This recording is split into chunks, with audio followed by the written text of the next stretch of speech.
अनेकांनी 2025 या नवीन वर्षाचं स्वागत प्रसिद्ध देवस्थानांना भेट देऊन केलेलं आहे। मुंबईतल्या सिद्धिविनायक मंदिरात बाप्पाचं दर्शन घेत नवीन वर्षाचं स्वागत करण्यासाठी आता भाविकांनी अलोट गर्दी केली आहे। तर कोल्हापुरातल्या अंबाबाई मंदिर, पंढरपूरचं विठ्ठल रुक्मिणी मंदिर आणि शिर्डीच्या साई मंदिरातही भक्तांची मांदियाळी पाहायला मिळतेय। देवदर्शनानं नव्या वर्षाचा संकल्प करण्यासाठी भाविक आता विविध मंदिरांमध्ये दाखल झालेले आहेत। दरम्यान सिद्धिविनायक मंदिरातले ट्रस्टी सुदर्शन सांगळे यांच्या सोबत आमचे प्रतिनिधी उमेश करंजकर यांनी संवाद साधला। आपण पाहूया। नया साल है, इसके लिए आशीर्वाद लेने के लिए बहुत कुछ मिलेगा। यहाँ पे आया है तो अच्छा लग रहा है। पहली बार आके बप्पा से मिलने आए हैं।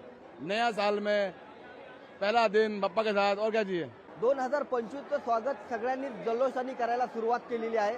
अनेकांनी तीर्थक्षेत्र, प्रसिद्ध मंदिरांना भेट देऊन देवाचं दर्शन घेऊन या पहिल्या दिवसाची सुरुवात करण्याला पसंती दिलेली आहे। आता मी सिद्धिविनायक मंदिरात आहोत आणि सिद्धिविनायक मंदिरातही आपण पाहू शकतो आज पहाटेपासून मोठ्या प्रमाणात गर्दी झालेली पाहायला मिळते। जवळपास पहाटेपासूनच हजारोच्या संख्येने जे भाविक आहेत ते इथे पोहोचतायत।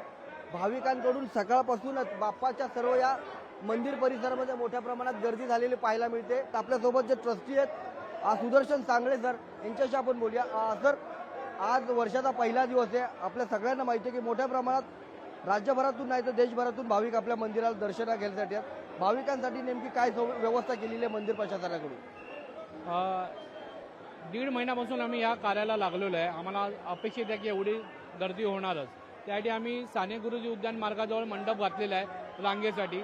त्याबरोबर 10,000 पब्लिक एका वेळेस उभे राहू शकतील एवढा मोठा आम्ही मंडप घातलेला आहे।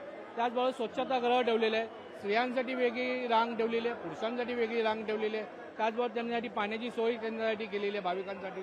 त्याचबरोबर मुखदर्शनाची वेगळी लाईन ठेवलेली आहे जी सिद्धी गेटापासून सुरू होते, ती एक वेगळी रांग आहे। दुसरी आम्ही आशीर्वचनासाठी रांग ठेवलेली आहे। ज्यांना आशीर्वचन बाप्पाचा घ्यायचा असेल तर त्यांच्यासाठी एक वेगळी रांग आम्ही ठेवलेली आहे। ती रितसर पावती हे करून ती एक रांग वेगळी ठेवलेली आहे। तर अशा ह्या रांगा आम्ही ठेवलेल्या आहेत वेगवेगळ्या आणि त्यांच्यासाठी सगळी सुविधा केलेल्या आहेत। त्याचप्रमाणे दादर ते रवींद्र नाट्य मंदिरपर्यंत विनामूल्य बस सेवा दिलेली आहे, जी मंदिराकडनं व्यवस्था केलेली आहे ती विनामूल्य असणार आहे। वर्षाचा हा पहिला दिवस आहे आणि वर्षाच्या पहिल्या दिवशी भाविकांना आपल्या बाप्पाचं मनोभावे दर्शन घेता यावं यासाठी ही सगळी तयारी जी इथं केलेली आपल्याला पाहायला मिळते।